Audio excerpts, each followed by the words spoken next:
When does digital become phygital? It does when there is a convergence of sorts between the physical worlds and the digital world. And what that means is a number of things from different institutional perspectives. So what does it mean for a bank? What is the role of a regulator in that aspect? What roles do fintech companies play in the equation? I think it needs to, what do roles universities play in this equation? What is needed from a capacity planning perspective? I think there are different facets of just stating something as phygital. So it means seamless convergence of digital and physical. So for instance, if I had some time at work, I just started a KYC update, but then I figured I don't want to scan my document online, so I just walk into a bank, and then I don't restart the transaction, but I just say, I pull out my wallet and say, guys, you know what, I was just passing by, can you just finish the transaction in the next few minutes? So I think conceptually, what it means is that it's a seamless entity of what happens. So what do banks have to do in this whole equation, right? So from a perspective of, if you take a Rolls-Royce engine and fit it on an Ambassador car, it's still not going to be a Rolls-Royce, right? So I think the comparison of what's happening with a lot of the cutting edge or the new millennial kind of companies that came in, and then saying they're doing it, are you doing it, is not a right comparison. So from a perspective of all the legacies that are there, and in the context of the legacies, how do you not do it all yourself? But what is the collaborative ecosystem that's going to get to the next level is something that's on the wish list of what needs to be done. So I think it needs to be examined from the perspective of not just saying, am I being innovative enough, but from a perspective of saying, is it something that has an ROI? Is that something that's developing a business outcome? Is that something that's really key from a perspective of doing something differently, attracting new customers, looking at it from a different perspective? I'll just give an example. Now you have multiple channels. You're looking at it, data coming from mobile, you're coming and looking at data coming from your retail formats, you're looking at multiple channels of where it comes from. And most bankers, as they should be, are more worried, in my opinion, from a perspective of what risks do they pose. They pose a huge risk, and there's no mitigating the fact, but they also pose a huge opportunity. So from a perspective of, let's give an example, is that let's looking at it from a credit risk perspective. I mean, there's a lot of footprint on where the data is coming from. And a credit decision today cannot be made based on solely legacy data, which is coming from, let's say, a core banking system or from a credit rating system. It needs to be matched with, because that happens to be almost always post facto.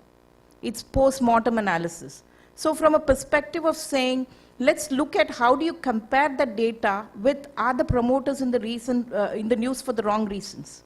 Are they looking at diversion of funds for multiple purposes? So these are things that you have the realm of the big data opportunities that are provided, and how do we harvest them in credit decision, not just in terms of credit growth and profitability, but in terms of looking at the right credit decision. I know I really like the opening statement where you made about what is wrong with public sector banks today. You quoted data on, it's moved from 3% to 13%. I mean, there's a lot of things that are going on, but it's more from a perspective of how do you use what's available in the phygital world to kind of mitigate that too. And it's not about just policy making, or it's about classifications of NPAs, or about what do we do from a collections perspective, or from a political motivation perspective. It's about intelligently harvesting what's available in the public realm to make intelligent decision making at the right time, at the right moment. So there's a lot more that goes from a perspective.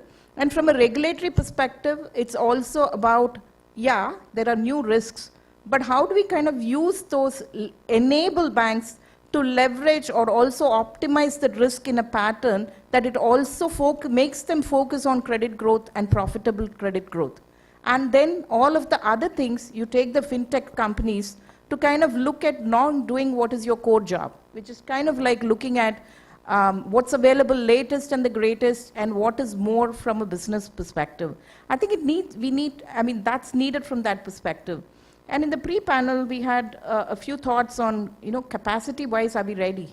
Do we have enough people? Do we have the right sandbox? Do we have the right fintech environment? The answer to all of that is true, but capacity planning in a country of more than 1 billion is a lot more than what is available today, because it's moving enormously and at a great speed towards the millennial generation.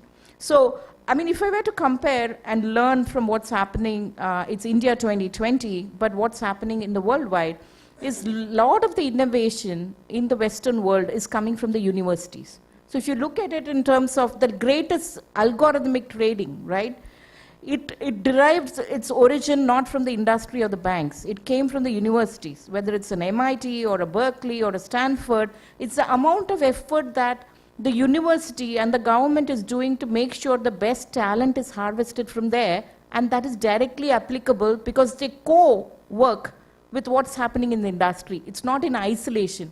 And until we can bridge the gap and get there, we will continue to have a capability problem, and that needs to go away. So I'm trying to bring in different dimensions to the phygital world. I think physical was about the human experience. Digital was about the ease of access. Phygital is about algorithms, which replicate the human experience. So I think it's no longer an option to say, is phygital here to stay? Do we need to do that? You have to do that. It's more about how do you get there in the best manner, looking at the ecosystem at large. I mean, I would compare that to that of a taxi industry, because Uber runs on algorithms. It's not about anything else. It was about a taxi driver who's as good, you go to him again. And then it's about ordering a taxi using a mobile phone. And then it's about ease of access, which is algorithms that say who's the closest, how do you get there faster, how do you kind of deliver you at the fastest manner, at the most competitive cost. So I think the same thing applies to our environment. Replicate the model, it's here to stay. Look at it in terms of cost effectiveness, business solution, business first, technology next kind of an approach. And then it no longer becomes a fad, but something that's going to stay. So I don't think we are at the point of discussing, is it there to, I mean, should we go there? We have to. But it's more about the pace and how do you take the world along and how do you do it at a pace that makes sense. That's my point.